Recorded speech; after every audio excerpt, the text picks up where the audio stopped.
Yes, good old TJ.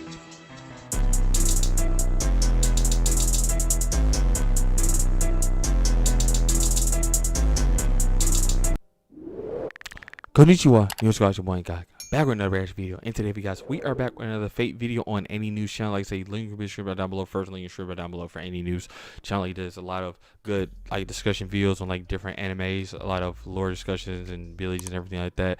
Speaking of abilities, this video it is called Emiya's Unlimited Blade Works Explain Archer True Power and Abilities Fate Stay Night. So the video we just did previously was just his backstory and everything like that, how he actually became counter guard and everything like that. Now this is going to go into his abilities of the character itself, and it's a 10-minute long video. Like I say though, before we get to this, guys, I want to say too, I seen he has a alter version from the last video we just did on any news channel before doing this video. So I actually need to look and see which channel has an alternate Emiya version and talking in detail about the character, the alter version of it. So that's what I need to start doing. I need to start doing more of the alter version of the characters, because I think I did cool alter, and I think that I may have did one other servant in the past of the alter version of it, but the alter versions of the characters is just as cool as the other versions of the characters, the normal version of the character we're doing. Alright guys, so like I say, without further ado, before we get to this, guys, like, subscribe on the video, hit the notification, make sure you click all so notify a future upload. Also, share the video where you share cool stuff. Comment down below. Let's have discussions in the comments section below, because I really do like when I be having comments. Discussion with you guys in the comment section down below. I actually do reply to all the comments and everything like that. So without further ado, let's get right into this. So play. And we're back, talking about the counter guardian turned heroic spirit Shiro Emiya. Now, let's get into how strong this man really is. It's funny, I've never actually got into this guy, and he's the main guy. It's crazy. He doesn't possess any noble phantasms that he can call his own.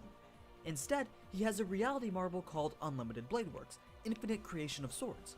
It's referred to as a high-class thaumaturgy, which is Greek for miracle, and that becomes a reflection of his inner self in the form of a bounded field. Which is funny is the name of the show. Well, one of the name of the alternate timelines. Each other as they're a representation of their state of mind, molded by how they've experienced life and how they view the world.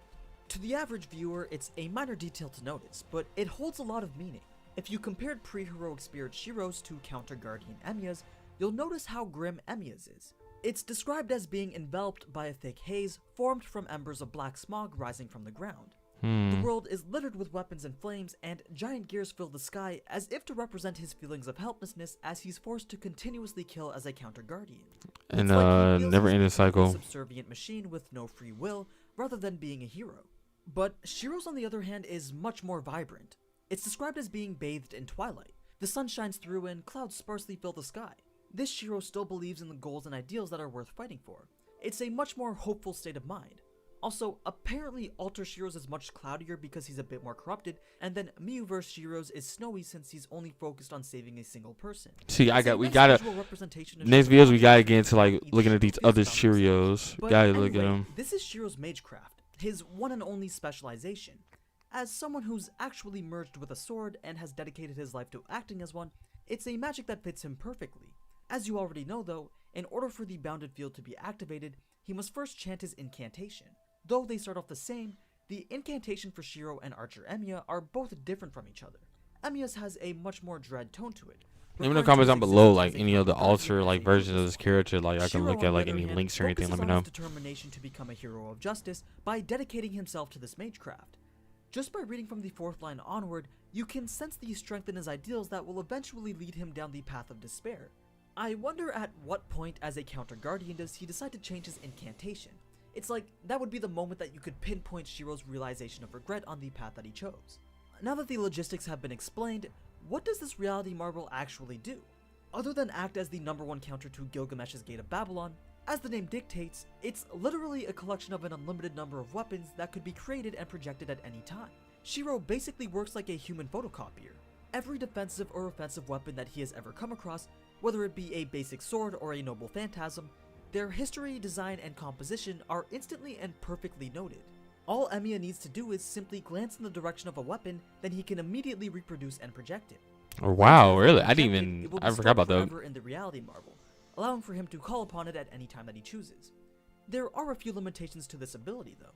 Like, Emiya can't just look at the specs for a conceptual sword and then make it in reality.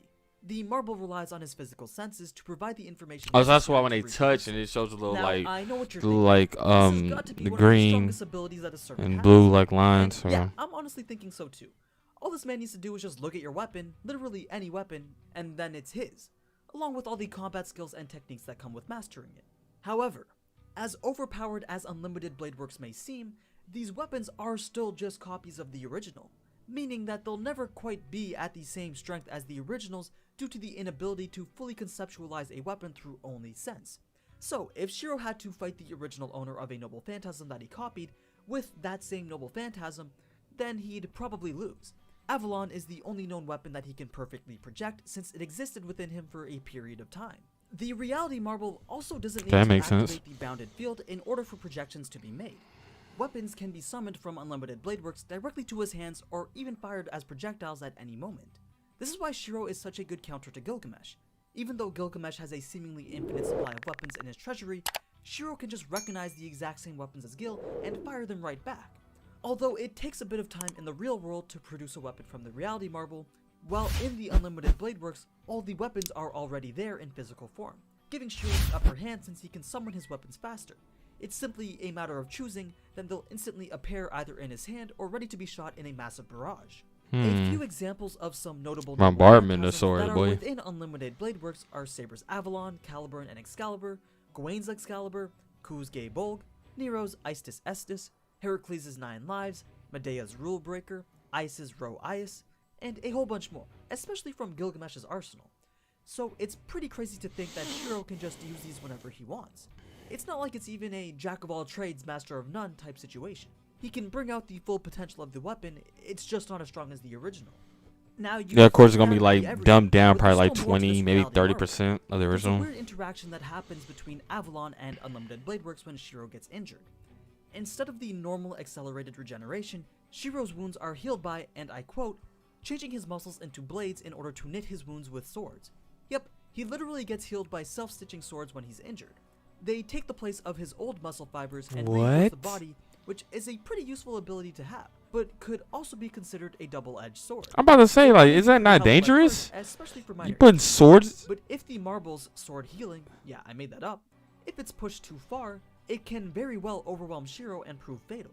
That's what I'm saying. You're Alright, literally so that's a special tool, you're but he reconstructing also has a yourself bunch with of other swords. Like, how is that miscellaneous things not, that makes him you even know, stronger. bad? You know? For one, his cloak and mantle are conceptual weapons that actively resist negative effects in his surroundings. His lack of fame as a hero makes him an unknown existence to other servants. He can reinforce any of the weapons he projects by filling openings of their inner structure with magical energy. The reinforcement buffs the weapon's purpose of existence. So in Emiya's case, it would be to make them sharper, stronger, and more durable. It is through this filling of magical energy that Shiro These can videos also I've been bring doing the lately, though, noble I've really been phantasm liking them, back to though. its true strength by using it as Very, a very broken informative. phantasm. He essentially packs as much magical energy into the weapon as possible, resulting in an unstable creation that will detonate on first impact. This is especially favorable for Emiya since none of his noble phantasms are actually his. For a normal servant, if they were to activate their noble phantasm as a broken one, it would exceed its normal strength, but also be destroyed after that one use. Whereas Shiro can just constantly recreate it over and over again, given that he has enough magical energy. Then there's his trusty twin swords, Kensho and Bakuya, the weaponized representations of yin and yang.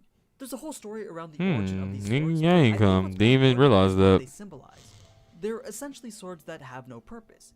They were created for the sake of creating something and were not meant to be better than any other weapon or become wielded by a hero. These swords practically embody Counter Guardian Shiro's current beliefs. They both don't have the will to do anything. They're just sort of there, Just there, existing in yeah. eternity, and waiting to be used. It could just be a coincidence that they ended up pairing up with each other after Emiya having come across them at some point in his life, but Shiro chooses to fight with them not because of what they represent, but because he finds their craftsmanship to be very much appealing. The swords are also well suited to the way that he fights. They are noble phantasms on their own, but not very strong ones when compared to others. They increase magic and physical resistance, as well as have a natural attraction to each other. So if one was thrown while the other That fight is was holding so it out, the freaking thrown one will return like cool, a boomerang. man. They can also be modified into long swords with some reinforcement magic, or my personal favorite, bayoneted handguns with his ultra version. He can also Oh, project more bayonet than 25 pairs at a handguns. time We and got just overwhelm Dante you with mixed in sheer with power of Bayonetta. swords. Is that what that was? But his go-to So that's what I'm move saying. I is need to called look at the his alter triple-linked version. crane wings, where he only Listen, let me know in the swings comments down between below pairs and any uses a links on like combination looking of at long-range that. projectile That's and like some good close-quarter videos. strikes to cover every angle and make it impossible for his three-pronged attack to miss. It's a move you'd expect from someone who's had all eternity to hone their skills. Imagine if he did this with some of the more powerful noble phantasms in his arsenal. Now, that'd be something to see, but we don't want to make him too OP. Now, in case you forgot, he is still an archer, and he does have a bow, but it's his own original weapon. He crafted it himself to be just strong enough to fire noble phantasms or broken phantasms. He uses it in combination with clairvoyance, aka Hawkeye, to perform ultra long range sniping. His range that provides pinpoint accuracy is 4 kilometers, regardless of whether the target is moving or not. He can even fire a single arrow that can then alter its course mid-air so that it strikes 2 people at once. Oh, As for his what? magecraft, we already What? know He about can his move the pretty arrow potent to where it'll hit 2 He people? also has 4 magic kilometers and away? magic resistance, Max though distance? it's very weak. When up against a caster, any high tier spell would prove to be fatal if they hit him directly. Even if he did have the increased magic resistance from Kansho and Bakuya, it'd still do severe damage. And finally, there's the basic skills like Eye of the Mind, which refers to Shiro's ability to observe and analyze a situation so that he can So basically predict his scan. opponent's moves, as well as the Independent Action skill, which refers to his ability to survive without constant support from his master.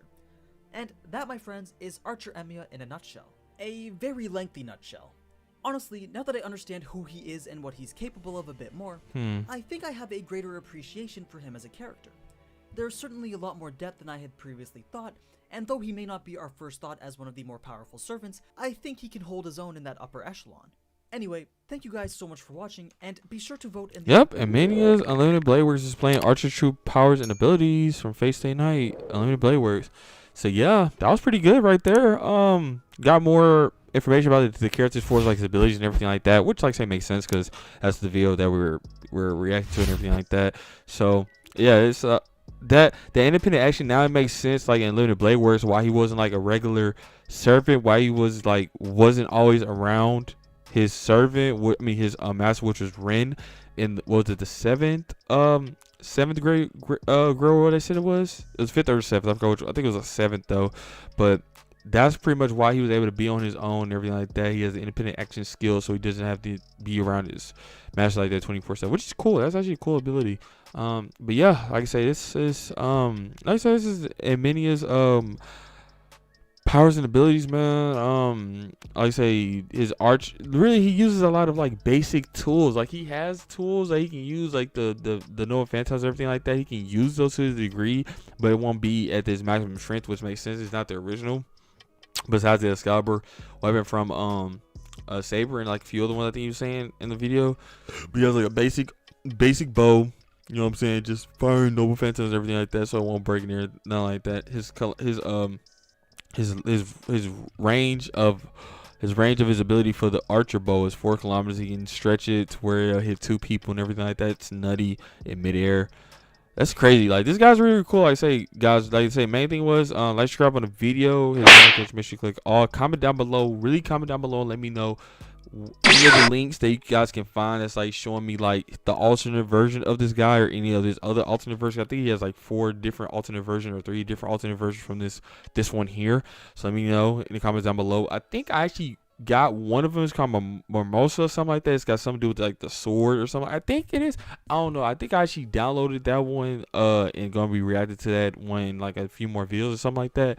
But let's see, let me know in the comments down below in this video. Let me know any other like links to any of the channels that has like any of the like the alternate versions of this character, and because I want to learn more about him, like his backstories and no offense and everything like that, abilities, etc. like that.